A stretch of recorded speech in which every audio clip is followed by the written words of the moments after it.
apabila kita hidup kenyang saja terus, pikiran itu pun sudah lebih banyak terhadap kepada kebendaan. Tetapi apabila perintah puasa sudah dikerjakan erat, walaupun orang kaya berjuta-juta uangnya, berhektar-hektar tanahnya, berpuluh pintu rumah sewanya, namun dia wajib merasakan sebagaimana yang dirasai oleh orang lain. Lapar karena puasa. Di situ dia juga bisa berpikir, sedangkan cuma lapar satu hari aku pun lemah.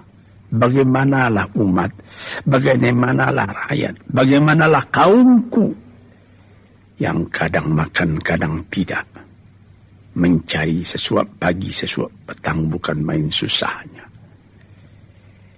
Ini salah satu hikmat yang terkandung di dalam mengerjakan puasa itu. Dan kita di waktu itu disuruh juga memperhatikan bahwa di samping perut kita yang kenyang, keenakan hidup, kemewahan, kita juga mesti bagaimana mengenyangkan rohani, jiwa, dengan mendekati Allah Subhanahu wa ta'ala, dengan melaksanakan perintahnya, dengan menghentikan larangannya. Inilah hikmat yang terkandung di dalam mengerjakan puasa itu. Di situ terasa naiknya tingkat iman kita. Kita tidak lagi semata-mata memikirkan bagaimana supaya perut berisi. Kita juga memikirkan bagaimana supaya jiwa berisi. Sesuai dengan hadis yang pernah disabdakan oleh Nabi kita. Man shama Ramadana imanan wa ihtisaban, ghufira lahu ma taqaddama min dhanbihi wa ma ta'akhkhara. Barang siapa yang puasa bulan Ramadan dengan iman, wahtisaban, dengan perhitungan keadaan diri sendiri, perhitungan berapa baru kebajikan yang dapat saya amalkan dalam dunia ini, berapa kelalaian dan kelengahan dalam hidup saya, bagaimana saya bisa mengisi hidup itu dengan nilai-nilai yang tinggi yang akan membawa kebahagiaan saya hidup di dunia dan kebahagiaan pula di akhirat. Kalau kita kerjakan puasa dengan demikian itu, Tuhan Allah berjanji akan diampuni dosa. Ghufira lahu, akan diampuni baginya ma taqaddama min dzambihi, kalau ada dosa-dosanya yang telah terdahulu. Malah ditambah lagi dalam satu hadis, wa ma ta'akhkhara, ada keadaan sesudah puasa khatir-khatir tidak baik dalam hati kita, itu juga bisa diampuni. Apa artinya? Bukan dikerjakan lalu diampuni. Tidak mau kita mengerjakan lagi yang tidak diridai oleh Tuhan. Sebab kita punya jiwa sudah terlatih dalam bulan puasa. Ini maksudnya. Sebab itu, maka kita fikirkanlah tiap-tiap hari yang kita lalui dalam bulan puasa tadi, malamnya dan siangnya. Sedangkan orang berlatih misalnya P4, berlatih dalam pekerjaan-pekerjaan yang lain. Latihan sebulan itu namanya sudah latihan banyak. Sekarang tiap tahun sebulan Tidakkah akan berubah jiwa kita daripada buruk kepada baik? Tidakkah akan ada perubahan kita, pandangan kita terhadap kepada hidup? Apakah kita akan cuma tinggal rendah?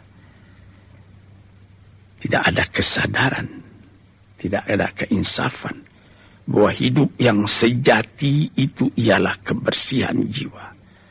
Usaha menjauhi perbuatan yang buruk, usaha memperbanyak perbuatan yang baik di dalam kehidupan kita. Saudara-saudara, tuan-tuan yang saya hormati, setelah kita bicarakan bagaimana hikmat puasa untuk mempertinggi nilai diri kita sendiri di hadapan Allah, namun agama tidaklah memaksa seorang manusia lebih daripada kekuatannya. Sebagaimana sabda Tuhan, la yukallifullahu nafsan illa wus'aha. Tidaklah Allah Ta'ala memberatkan kepada seseorang, kepada satu diri, beban yang dia tidak tidak kuat memikurinya. Sebab itu dalam hikmah yang tertinggi mengerjakan puasa itu, pengecualiannya pun ada. Itulah kasih sayangnya Allah kepada kita. Baik mengerjakan puasa atau mengerjakan sembahyang atau mengerjakan haji. Rukun-rukun, tiang-tiang yang berat, yang menjadi pokok, ada kecualinya. Misalnya kita disuruh sembahyang berdiri. Kalau kita tidak kuat berdiri karena kita sakit, kita diizinkan duduk, tidak dipaksa juga berdiri. Dan kalau penyakit payah sehingga duduk pun tidak bisa, kita disuruh boleh kita tidur terus. Asal apabila sembahyang waktunya datang, kita tetap mengerjakan sembahyang itu. Padahal berdiri itu menjadi syarat tadinya bagi sahnya sembahyang. Kita mesti berwudu, tidak berwudu tidak sah sembahyang. Tapi kalau badan sakit, ada penyakit yang menyebabkan tidak bisa kena air, boleh kita bertayamum, menggosok badan dengan tanah. Kita diwajibkan sekurang-kurangnya seumur hidup agak sekali pergi ke Mekah. Wajib ke Mekah. Tapi ada ujungnya. Man istata'a ilaihi sabila. Orang yang telah kuat dia buat pergi ke sana. Membayar kapal terbang misalnya. Atau semasa kapal api, kapal laut. Naik kapal dengan aman. Kalau belum ada ongkos, belum wajib. Itu keringanannya. Sama sekali perintah Tuhan. Ada syarat rukunnya yang mutlak, tetapi ada pengecualian. Begitu juga puasa ini. Tapi diberikan terang juga. فإن كنتم مريضا أو على سفر فعدة من أيام أخر. Kalau kamu sakit atau kamu di dalam perjalanan, boleh kamu hitung saja di hari yang lain. Tak usah kamu puasa ketika sakit itu. Tak usah kamu puasa ketika dalam perjalanan itu. Ganti saja di hari yang lain nanti. Lalu di ujung ayat dikatakannya, yuridullahu bikumul yusra wa la yuridu bikumul usra. Allah Ta'ala mau kamu itu yang mudah. Kalau cara orang sekarangnya, yang rileks, yang fleksibel, tak usah memberati. Tapi orang yang kuat dia punya iman, tidak sampai hati pula dia buat meninggalkan. Nah, disinilah kasih Allah dan cinta kita manusia. Saya ingat, tuan-tuan yang terhormat,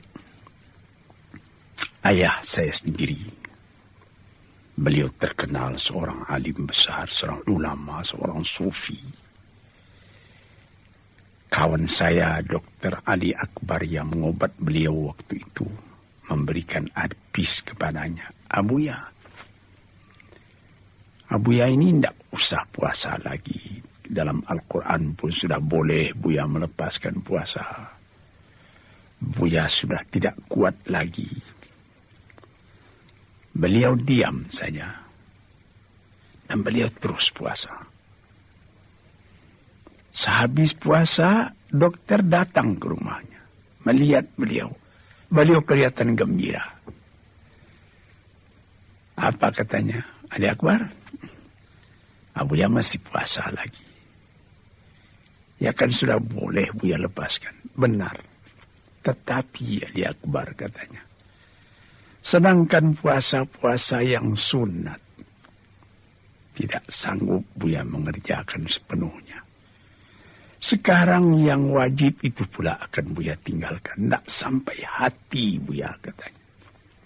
Di sini kelapangan yang diberikan Allah dan kecintaan manusia mengerjakan sepenuhnya. Ini adalah ilmu tasawuf yang dalam hal ini. Tuan-tuan, inilah beberapa hikmat daripada puasa yang kita kerjakan dengan hati kita yang tunduk, merasai bahwa kita adalah hamba Allah. Wa ma khalaqtul jinna wal insa illa liya'budun. Tidaklah aku jadikan jin manusia dan manusia lain tidak melainkan untuk menghambakan diri, mematuhi perintah dan setia kepada Allah Subhanahu wa ta'ala. Dengan kesetiaan kita itu, sebagaimana katakan pada pendahuluan tadi, menambah naik tingkat martabat kita. Yarfa'illahu alladhina amanu walladhina utul ilma darajatin. Diangkat derajatnya, martabatnya, pangkatnya oleh Allah orang yang berilmu dan orang yang beriman setinggi-tingginya diangkat oleh Tuhan. Berbekas kepada hidup kita sendiri, ketenangan kita melihat alam. Dan kita boleh merasakan sendiri apabila kita kerjakan puasa ini dengan setia. Sebudal lamanya, 29 atau 30.